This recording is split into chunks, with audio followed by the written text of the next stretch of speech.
이 시간 하나님의 말씀을 봉독하도록 하겠습니다. 고린도전서 3장 16절에서 17절입니다. 고린도전서 3장 16절에서 17절입니다. 다 찾으셨으면 한 목소리로 함께 봉독하도록 하겠습니다. 너희는 너희가 하나님의 성전인 것과 하나님의 성령이 너희 안에 계시는 것을 알지 못하느냐? 누구든지 하나님의 성전을 더럽히면 하나님이 그 사람을 멸하시리라. 하나님의 성전은 거룩하니 너희도 그러하니라. 아멘. 예, 성도님들 지난 3일간 잘 지내셨습니까? 아멘. 아이고 다행이네요. 참 감사합니다. 평안하게 지내셨기를 바랍니다. 이렇게 편안하게 잘 지내려면 무엇이 중요할까요? 평안하게 지내는 데는 중요한 게 참 여러 가지가 있겠지만 저는 그 중에서도 집을 이야기하고 싶습니다. 밖에서 열심히 일하고 여러 사람도 만나고 여러 일을 하고 나서 집에 오면 어떻게 해요? 좀 편히 쉬어야 되잖아요. 그러니까 옷도 좀 편하게 입고 다른 사람 눈치도 안 보고 그냥 하고 싶은 거 하고 먹고 싶은 것도 먹고 다른 사람 눈치 안 보고 그냥 TV도 좀 보고 이런 거를 하려면 당연히 집이 필요할 것입니다. 그래서 우리의 삶에는 집이 참 중요합니다. 왜냐면 우리가 아무리 일을 열심히 하고 많이 한다고 해도 자는 시간도 필요할 거고 쉬는 시간도 필요할 건데 그런 쉬는 시간은 결국 집에서 갖기 때문입니다. 만약에 우리가 지내는 집이 평안하지 않다고 생각해 보세요. 만약에 집이 너무 좁다던가 아니면 집에서 막 물이 새는 것 같은 불편함이 있다던가 아니면 요새는 아니죠. 요 몇 년간 큰 문제인 층간소음 그게 그렇게 크면 이게 뭐 평안하게 지낼 수가 있겠습니까? 그런 만큼 집이 평안하지 않으면 집 또한 또 하나의 불편한 가시방석밖에 안 되기 때문에 우리는 결국 평안하게 지내려면 집이 참 중요하다는 것을 알 수 있습니다.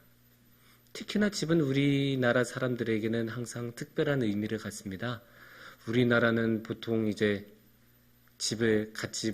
자기 집을 소유하지 못한 분들도 많이 계시니까 그런 분들은 어떻게 해요? 대부분 2년씩 계약을 많이 맺죠. 그게 전세가 되든 월세가 되든 그러면 뭐 2년마다 이사를 다니고 해야 되는데 그렇게 2년마다 이사를 다닐 때 마치 자식을 키우는 것처럼 조금씩 더 큰 집으로 이사 갔을 때의 성취감 같은 거는 굉장히 크기도 하고 또 2년마다 그렇게 옮기다가 결국 마지막에 집을 장만을 하게 돼서 정착하게 됐을 때 그때의 안도감이나 성취감 같은 경우는 참 크다고 말을 할 수 있습니다. 그래서 이렇게 보면 집은 우리나라에서는 단순히 거주하는 공간, 편안하게 쉬는 공간인 것을 넘어서 내가 지금까지 사회적으로 어떻게 살아왔나를 보여주는 그런 결과물과 같은 역할도 한다고 할 수 있습니다. 그래서인지 우리나라에서는 집이 참 비쌉니다. 집이 우리 인생에서 빼놓을 수 없는 아주 중요한 기본 조건임에도 불구하고 우리나라에서 집은 너무 비쌉니다. 물론 우리나라만 비싼 건 아닙니다. 외국도 집 비싼 곳 엄청나게 많습니다. 영국의 런던 같은 경우는 건물에서 사는 집은 말할 것도 없어요. 건물에서 사는 집이 너무 비싸니까 심지어 어떻게 하냐면 강 있죠? 강에 요만한 조그만 배를 띄워놓고 거기를 집으로 삼는 경우도 있어요. 근데 그 배가 월세가 260만 원이에요. 이게 런던 같은 데서는 사람이 살 수가 없어요. 정말 부자가 아닌 이상 손흥민처럼 축구 스타 이런 사람들 아닌 이상 런던에서는 살 생각을 할 수가 없어요. 물론 이렇게 런던이 비싸고 외국이 비싸다고 해서 우리나라가 안 비싼 건 아니죠. 우리나라도 충분히 비쌉니다. 아무래도 우리나라가 국토가 그렇게 크지도 않은데 이 작은 국토 안에서 사는 또 왜 그렇게 많습니까? 그러니까 주거용으로 살 수 있는 면적이 그만큼 적고 그러다 보니 당연히 집은 비싸질 수밖에 없고 작은 면적에 많은 사람들이 살 수 있는 아파트 같은 것이 주거 문화로 발달할 수밖에 없었습니다. 이렇게 우리가 집에 대해서 다양한 측면을 우리가 한번 생각해 봤는데, 그러면 이 시간에 한번 우리 잠시 생각해 봤으면 좋겠어요. 여러분은 어떤 집에서 살고 싶으십니까? 지금 살고 계신 집 말고, 지금 저희가 가지고 있는 그런 뭐 돈이나 그런 현실적인 그런 조건들 모두 다 빼버리고, 아, 나는 이런 집에서 살고 싶다 싶은 그런 집이 여러분은 있으십니까? 구체적으로 한번 생각해 보셨나요?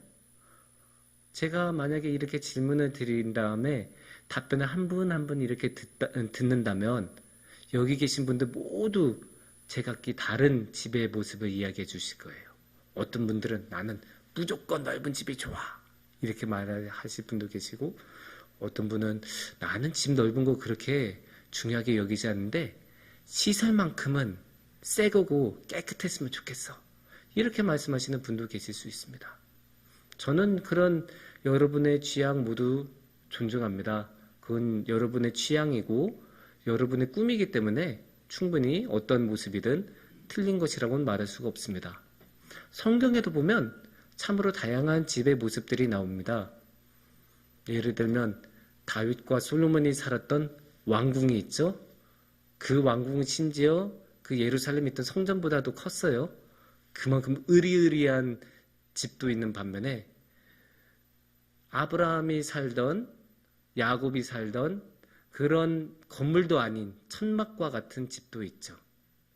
반면에 예수님이 태어나셨던 마국간처럼 집이라고 부르기도 애매한 그런 모습의 집들도 있습니다. 이렇게 성경에도 참 여러 가지 모습들의 집이 있는 것을 알 수가 있습니다. 그래서 여러분도 참으로 다양한 모습의 집을 꿈꾼다고 해서 이상한 것이 아닐 수 있습니다. 근데 이렇게 다양한 모습의 집들 중에서 저는 여러분에게 한 가지만 더 보탰으면 좋겠습니다. 여러분들이 꿈꾸는 집 다 좋지만 하나님께서는 이미 여러분에게 최고의 집을 주셨습니다. 그게 어떤 집이냐? 바로 하나님의 집입니다.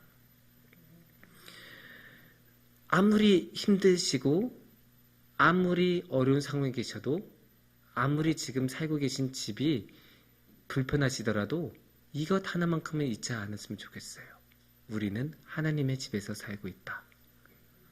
오늘의 말씀 16절에서는 그렇게 이야기하고 있지 않습니까? 분명하게 너희는 너희가 하나님의 성전인 것을 알지 못하느냐.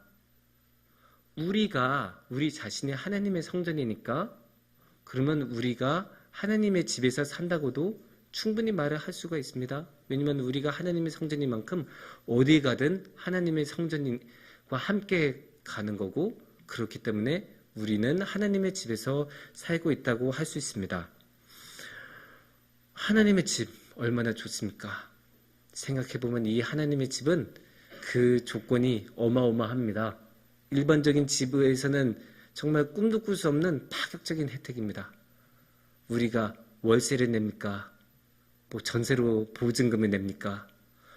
심지어 지긋지긋한 그 관리비조차도 없는 게 우리 하나님의 집입니다. 그렇게 하나님께서는 그냥 선물로 우리에게 주시고 그냥 편안하게 우리에게 살라고 허락을 해주시고 초대해 주신 거예요. 또 아주 중요한 측면이 하나님의 집에는 그 살기 위한 조건이 없습니다. 이게 저 같은 나이대의 사람들은 대부분 집을 스스로의 경제력으로 그 본인의 경제력만으로는 집을 장만하기 어려운 경우가 대부분입니다. 그러면 어떻게 해요? 그 사회적인 그런 제도들을 활용을 해야죠. 막 그래서 주택 청약도 해야 되고 여러 가지도 해야 되는데 그런 것을 원하는 사람이 워낙에 많다 보니까 경쟁도 치열하고 그러다 보면 조건이 아주 까다롭습니다. 어떤 거는 이제 결혼한 지 7년 이내여야 되고 어떤 거는 자녀가 3명 이상이어야 되고 어떤 경우는 또 노부모님을 또 봉양해야 되는 경우도 있고 또 이제 자기 자본 비율이니 뭐 그런 대출에 관한 담보니 아주 복잡합니다. 그래서 그 조건들을 다 잊고 앉아 있는 것만도 한참 걸립니다. 그것만 해도 한참 걸려요. 그런데 하나님의 집 같은 경우는 어떻게 합니까? 이런 조건 하나라도 있습니까? 아니, 없어요. 하나님 그냥 와라, 살아라. 이 두 마디만 하십니다. 와서 살아. 나는 그런 조건 안 봐. 그냥 무조건으로 너한테 줄게. 그냥 무조건 너한테 줄 테니까 걱정하지 말고 와. 그렇게 하나님께서는 말씀을 하십니다. 그리고 그렇게 우리는 지금도 살아가고 있습니다. 그런데 이 하나님의 집이 좋은 이유는 한 가지가 더 있습니다. 그건 뭐냐? 성령님이 계신다는 거죠.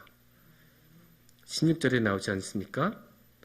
하나님의 성령이 너희 안에 계시는 것을 알지 못하느냐라고 말씀하고 계십니다. 하나님의 성령님이 우리 안에 하나님의 집에 계십니다. 이 성령님이 계시면 뭐가 좋냐? 성령님께서 이 하나님의 집을 관리해 주십니다. 물론 성령님께서는 그런 우리가 일반적으로 생각하는 아파트 수위 아저씨 같은 그런 느낌의 관리는 아니시죠. 그건 당연합니다. 하지만 성령님께서 우리와 함께 계시는데 성령님께서 이 하나님의 집에 대해서 신경을 쓰지 않으실 리는 없잖아요. 당연히 우리가 지내는 이 하나님의 집에서 뭐 잘못된 게 없나, 뭐 나쁜 게 침입하지는 않나, 그런 거 성령님께서 다 신경 써주시고 생각해 주실 것입니다. 우리 한번 생각해 보세요. 우리가 사는 아파트에 관리해 주시는 분이 안 계신다면, 수위 아저씨나 관리실장님께서 안 계신다면 얼마나 불편할까요? 분리수거하는 날 그 쓰레기 그냥 쌓여있는 모습. 아니면 현관문이 고장나는데 3일째 아무도 안 고쳐줘요. 난방이 한겨울에 뭔가 잘못됐는데 연락해도 연락받는 사람이 없습니다. 얼마나 답답하고 힘듭니까? 하지만 성령님께서는 오셔서 그 모든 것을 해결해 주십니다. 이렇게 성령님께서 안아주신다고 생각하면 정말로 힘들어요. 그런 실제 사례들 당연히 많죠. 예를 들면 이제 독일의 베를린이라는 도시에는 임대주택이 되게 많았거든요. 근데 도시가 돈이 없으니까 그 임대주택을 외국 기업한테 많이 팔았대요. 근데 그 외국 기업이 그 사택을 딱 사고 나니까 어떻게 했나?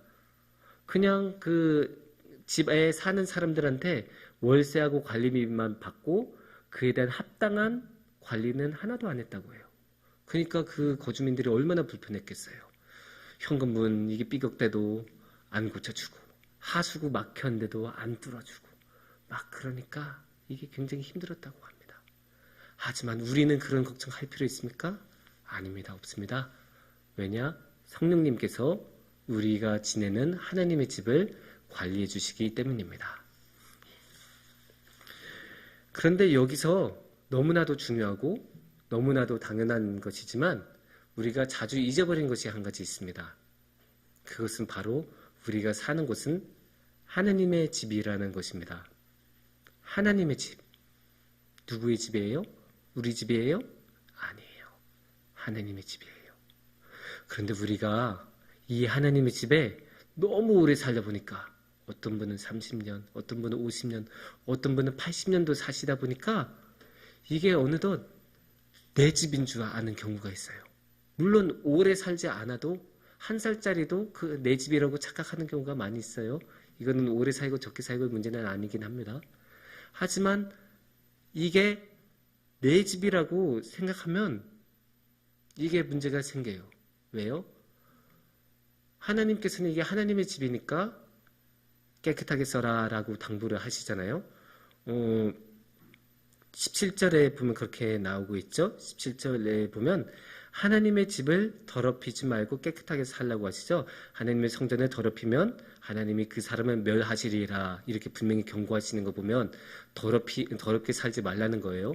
깨끗하게 살라는 것입니다. 이거는 뭐 상식적인 요구이잖아요. 하나님의 집이니까 그에 합당하게 깨끗하게 살아라. 이게 유럽은 사실 우리나라하고는 그 임대인들의 권리를 비교도 안 되게 강하게 보호해 주거든요. 그래서 한번 계약을 하면 그 계약 기간도 없이 우리나라는 보통 2년인데 그냥 무기한으로 계약하는 경우도 있고 그렇게 무기한으로 계약했다고 해서 집주인이 마음대로 월세를 올리지도 못해요. 원래 원래 월세는 최대 5%인가까지밖에 인상을 못하게 돼 있어요. 그런 식으로 그렇게 제한이 다 있고 당연히 그러면 임대해 있는 사람 내쫓을 수 있을까요? 당연히 못하죠. 그럼에도 불구하고 내쫓을 수 있는 경우가 있어요. 하나는 월세가 3개월 이상 밀렸을 때, 또 하나는 그 집에 중대한 파손을 일으켰을 때.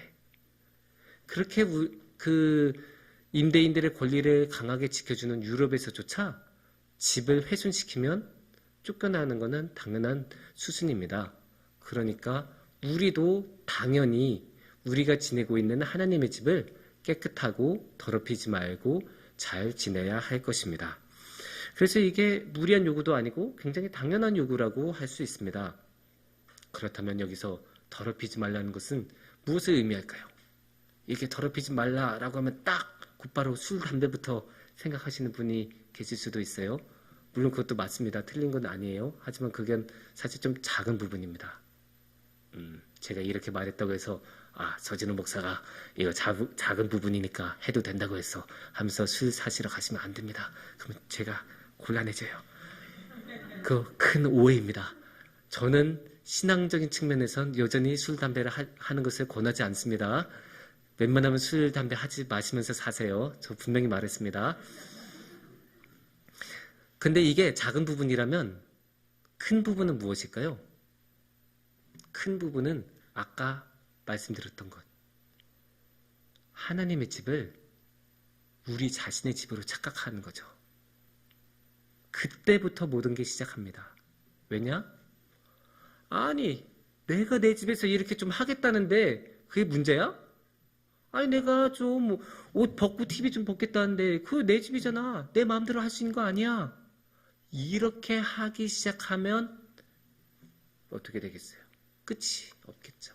내가 내 집에서 하는데 마음대로 왜 이걸 못해? 이렇게 하기 시작하면 이게 끝없이 그냥 마음대로 그냥 쫙 가게 됩니다. 그러면 하나님께서 따로 멸하시지 않으셔도 알아서 멸망하게 됩니다. 이건 당연한 거예요. 하나님이 하란 대로 안 하는데 어떻게 멸망을 안 할 수가 있어요? 그냥 자기 마음대로 하고 성령님의 말씀을 안 듣고 그냥 하고 싶은 대로 하면 당연히 구원의 길로는 갈 수가 없는 것입니다. 너무나 당연한 이치예요. 여기서 이 세상의 길과 하나님의 길이 갈립니다. 세상에서는 이 내 마음대로만큼이나 중요한 게 없어요. 이 내 마음대로를 조금 멋있는 말로 하면 뭐가 되겠습니까? 자유. 우리나라에서 자유, 또 이 시대의 자유만큼 중요한 게 어디 있습니까? 우리나라 헌법에서도 자유 엄청나게 강조하고 자유를 지키고 보호하려고 많은 노력을 하고 있습니다. 그런데 여기서 자유는 어디까지나 내가 내 마음대로 하는 자유. 내가 먹고 싶은 것을 먹고, 내가 말하고 싶은 것을 말하고, 내가 행동하고 싶은 것을 행동하는 그런 자유를 말합니다. 하지만 하나님의 길을 걸어가는 사람의 자유는 뭐일까요? 그 하나님의 길을 걸어가는 사람의 자유도 그냥 내 마음대로 하는 것일까요? 아닙니다. 하나님의 길을 걸어가는 사람의 자유는 하나님이 창조하신 대로 살아가는 모습, 그게 바로 자유예요. 하나님이 이렇게 하나님의 형상대로 창조하셔서 그렇게 살라고 하셨으면, 하나님이 사랑하라고 하셨으면 사랑하면서 살아가는 것이 바로 자유가 될 것입니다. 이게 완전히 다른 거예요. 그러면 이제 17절에 나온 3장 17절에 보면 거룩하니 너희도 그러하니라 라고 이야기하잖아요. 그래서 거룩을 여기서 한 번 더 강조를 하셨는데 거룩도 비슷한 거예요. 하나님의 뜻을 있는 그대로, 하나님의 모습을 있는 그대로 나타내는 것을 거룩이라고 말을 할 수가 있거든요. 복잡하게 이야기하지 않고 그냥 하나님을 있는 그대로 보여드리는 것. 내가 원하는 대로 행동하지 않고 내가 보여주고 싶은 것을 보여주지 않고 하나님을 있는 그대로 보여드리는 것. 그게 거룩이라고 할 수 있는데, 이렇게 말하면 거룩하고 자유하고 같이 한 길을 걷게 되겠죠? 하나님이 창조하신 대로 사는 것, 하나님을 있는 그대로 보여드리는 것. 그게 결국 하나님을 나타내고 하나님의 뜻대로 사는 것이 아니겠습니까? 물론 이렇게 하나님의 뜻대로 살아가는 것 어려워요. 쉽지 않습니다. 여러 가지 장애물도 있고 방해하는 사람도 많을 거고 또 사회는 그 사회 나름의 길이기 때문에 그 사회의 길을, 세상의 길을 걷다 보면 내가 원하지 않아도 하나님의 길을, 하나님의 뜻을 제대로 따르지 못하는 경우가 발생합니다. 그래서 우리에게는 무엇이 있습니까? 신실한 관리인이신 성령님이 계십니다.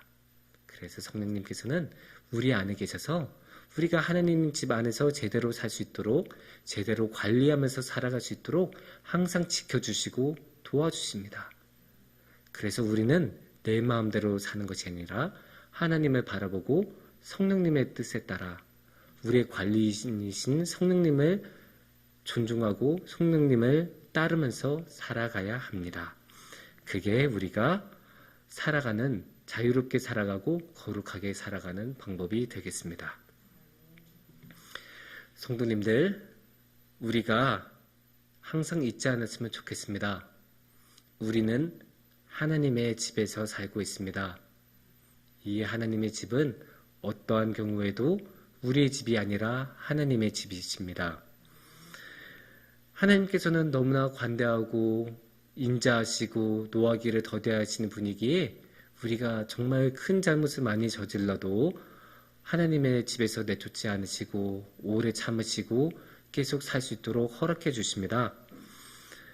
그래도 우리는 이게 우리 집이라고 착각하면 안 되고 하나님의 집이라는 것을 우리가 항상 생각하면서 하나님만 따르면서 살아가야 합니다. 그래서 우리가 우리 안에 계신 성령님만 따른다면 하나님의 자유로 살아가는데도 하나님의 거룩으로 살아가는데도 아무런 어려움이 없을 것입니다. 그렇게 여러분도 하나님의 자유와 거룩을 누리면서 살기를 축원합니다. 기도하겠습니다.